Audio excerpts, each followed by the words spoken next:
Le bendiga a todos, aquí el pastor Héctor Quiñones en Conexión Espiritual, mirando en el día de hoy la lectura titulada Punición y Provisión en Jeremías capítulo 30 y capítulo 31. Señor, te adoramos y agradecemos, Padre, por estar con nosotros. Te adoramos, te damos toda gloria y toda honra, te amamos. Y en este momento, Padre, pedimos, Señor, que tu palabra sea de aliento a nuestras vidas, Padre, que podamos profundizar el mensaje, entenderlo y asimismo, Padre, elegir el camino correcto para aplicarlo en nuestras vidas y ser de bendición, no solo para nosotros mismos, Señor, sino los que nos rodean, honrándote a ti en todo pensamiento, en toda palabra y en toda acción. Guárdanos, Señor, y que podamos ser lo mejor para ti, en tu santo nombre, en el nombre de Jesús. Amén y amén.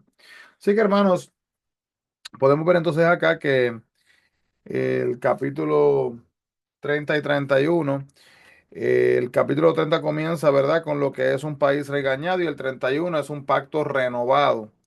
La promesa de Dios de restauración comienza una sección que describe tanto el peor de los horrores, que es el tiempo de la angustia de Jacob, como la mejor de las bendiciones, que es el nuevo pacto de Dios con Israel. Dios había prometido, ¿verdad?, que él iba a restablecer lo que era la nación después de que haya sido purificada mediante la disciplina del exilio. Así que, ¿qué significa esto, hermanos? Que había un proceso que tenía que pasar. ¿Verdad? Era una etapa, nada más, era una etapa, era una temporada nada más que iban a estar ahí.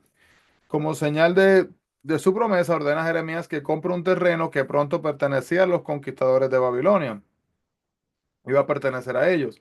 Y tan cierto como el día sigue la noche, esa tierra un día vendría a ser parte de la nación restaurada, que ha de ser gobernada por el renuevo justo, el descendiente mesiánico, asimismo de David.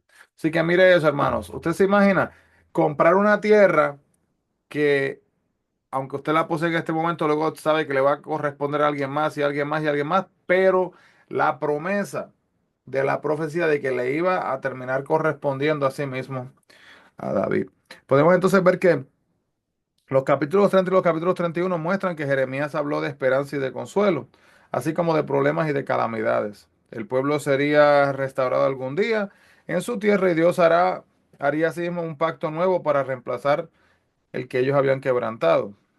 En el mismo lugar en el que cierta oración pecaron y desobedecieron, algún día también se iban a arrepentir y iban a obedecer.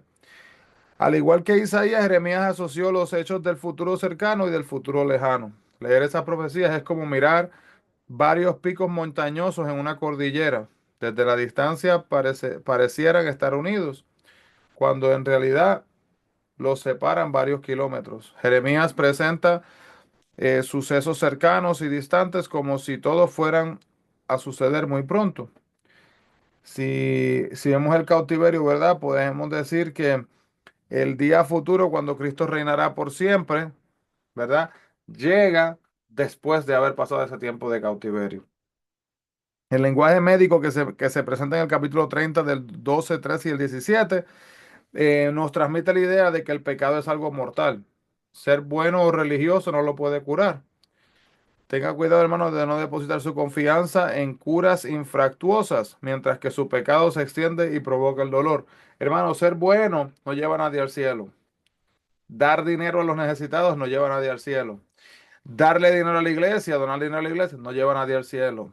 Tratar a la gente bien, no lleva a nadie al cielo. La única manera de llegar al cielo, recuerde que es aceptando a Jesucristo como único y exclusivo Salvador, confesándole con su boca, creyéndole en su mente, en su ser, en su corazón y en su vida, y dándole la bienvenida a su vida.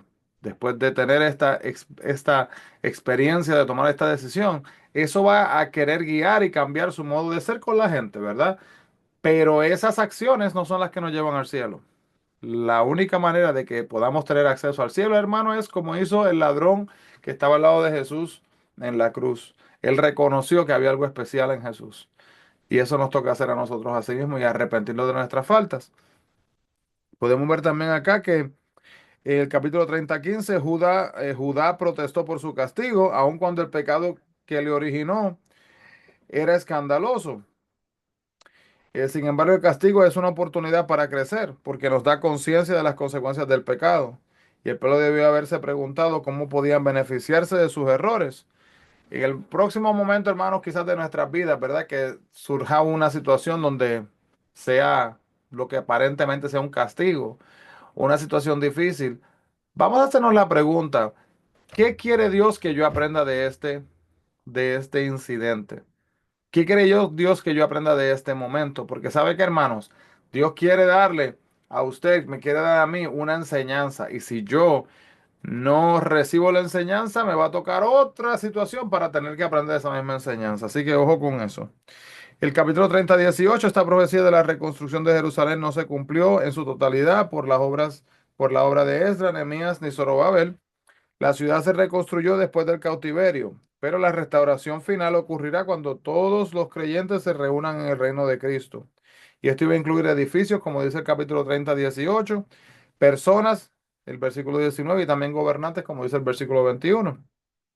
El versículo 21 también se refiere a la restauración después del cautiverio en Babilonia, así como a la restauración también final de lo que es el reinado de Cristo. ¿Se acuerdan?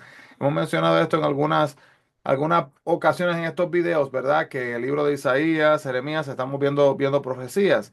Y están las profecías, hermanos, que son inmediatas y que también tienen un cumplimiento luego. Así que son profecías de doble cumplimiento. Esta promesa en el capítulo 31 es para todas las familias, las tribus de Israel, no solo para la tribu de Judá, que es la restauración que incluirá a todas las personas que confían en Dios. Dios alcanza a su pueblo con un amor misericordioso, motivado por un amor profundo y eterno, y también está dispuesto, hermanos, a hacer lo mejor para Él si tan solo se lo permitan. Después de muchas advertencias sobre el pecado, este recordatorio del grandioso amor de Dios es un respiro de aire fresco, ¿verdad? En lugar de pensar en Dios con pavor, tenemos que observar con cuidado y veremos la forma tan tierna en la que Él viene y se acerca a nosotros, hermanos. No se forza, ¿verdad? O no trata de forzar su voluntad o su deseo sobre nuestras vidas. Él está esperando que nosotros le demos la bienvenida. De igual manera, podemos ver asimismo también que cuando se habla de los sacrificios en el templo, en el capítulo 31:14, se ve que los sacerdotes que tuvieran, era para que ellos tuvieran un banquete ya con su porción.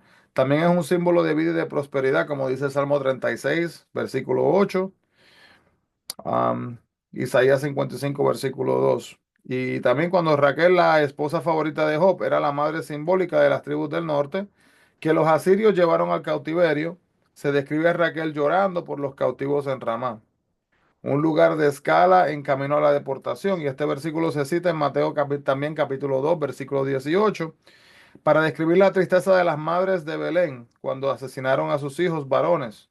Hubo un gran llanto en ambos casos. Entonces, esa madre, que puede ser vista como una madre de la nación en un aspecto, muestra una representación de las madres que iban a también estar sufriendo luego en el futuro, como dice así en el libro de Mateo capítulo 2 versículo 8. Entonces, en el capítulo 31 del 18 al 20, cuando dice erimir muslo es una expresión de dolor y también de luto.